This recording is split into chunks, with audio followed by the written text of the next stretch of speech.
Japan remembers the samurai as noble warriors, symbols of loyalty, honor, and unwavering discipline. But this is the version they taught you, the polished legend that shines brightly in history books.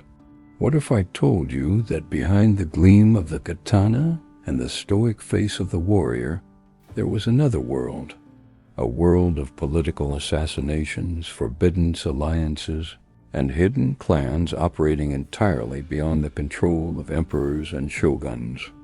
This is the side of the samurai era that was deliberately erased from the records, the side they never wanted you to find. Not all samurai clans pledged their loyalty in the open courts of the powerful.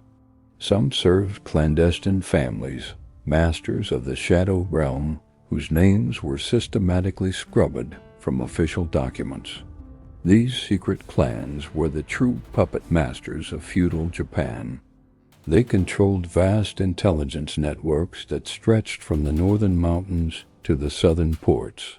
They managed underground trade routes, dealing in goods and information that could topple a government. And they commanded armies trained in covert warfare, specializing in infiltration and silent elimination.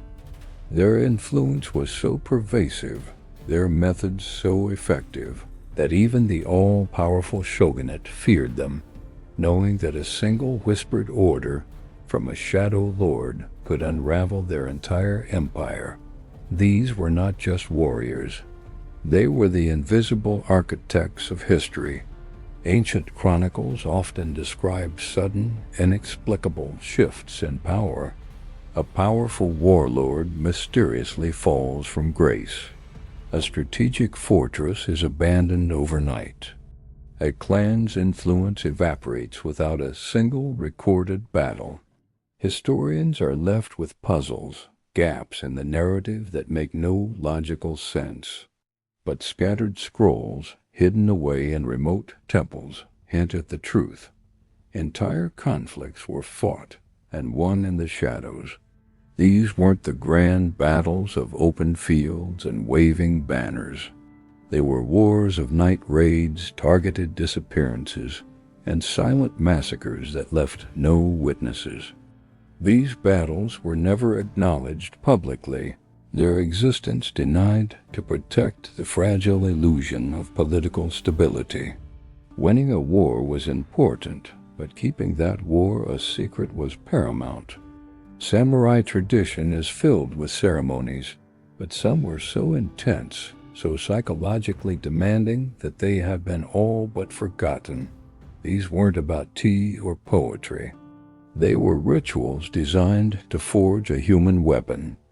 Some involved extreme psychological conditioning, pushing a warrior to the brink of their sanity to instill absolute obedience. Others were brutal initiation trials, acts meant to permanently sever a warrior's ties to ordinary society, to family, to fear. When new governments rose to power and sought to sanitize the past, these rituals were declared forbidden. The scrolls describing them were gathered and put to the torch, ensuring the darker methods of creating a samurai would never see the light of day. The concept of samurai loyalty is often romanticized as a pure, unwavering commitment to honor. But in reality, it was a complex and often brutal game of survival. Behind every famous duel, every legendary clan war, there was a tangled web of secret agreements, calculated betrayals, and backroom negotiations.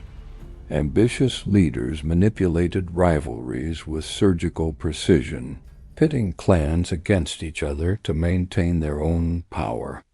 In this high-stakes political theater, individual samurai were often just pawns, their lives and their honor used as expendable weapons in a game far larger than any single warrior. The battlefield was merely the final act of a play written in the shadows. Ronin, the masterless samurai, are typically portrayed as lonely wanderers, tragic figures drifting through the countryside. But this image is a convenient fiction. Emerging evidence suggests many Ronin didn't just wander, they organized. They formed powerful, clandestine networks, essentially becoming the most elite mercenaries of their time. These groups were hired for the dirtiest jobs: industrial espionage, political sabotage, and high-profile assassinations. They were ghosts, untraceable and loyal only to coin. When the shogunate finally realized how powerful and independent these Ronin networks were becoming, a systematic and ruthless campaign was launched. They were hunted down, their organizations dismantled, and their very existence methodically erased from the official records. The word Bushido today conjures images of a noble code of honor, chivalry, and self-sacrifice. But the Bushido we know is a later invention, a romanticized version created centuries after the samurai's peak. Early, original versions of the warrior code were far more complex and far darker. Surviving fragments of these older texts describe not just honor, but strict regulations on secrecy and deception. They contained brutal instructions on how to resist torture and detailed doctrines demanding absolute, unquestioning obedience that bordered on fanaticism. These early codes were not for heroes. They were for operatives. Later rulers rewrote this history, transforming a pragmatic, ruthless doctrine into an inspiring moral philosophy to unify a nation. Several historical chronicles written by scribes who dared to document the hidden operations of the samurai were ordered to be destroyed by ruling families. These were not just historical records. They were liabilities, proof of crimes and conspiracies that could delegitimize a dynasty. Entire libraries were burned. But a few of these forbidden scrolls survived. They were smuggled out by monks and hidden in remote mountain temples, preserved for centuries in secret chambers. These surviving texts are explosive. They contain explicit references to covert missions, lists of unknown clans that operated in the shadows, and details of forbidden alliances between sworn enemies. They are the last remaining proof of a history that was meant to be forgotten forever.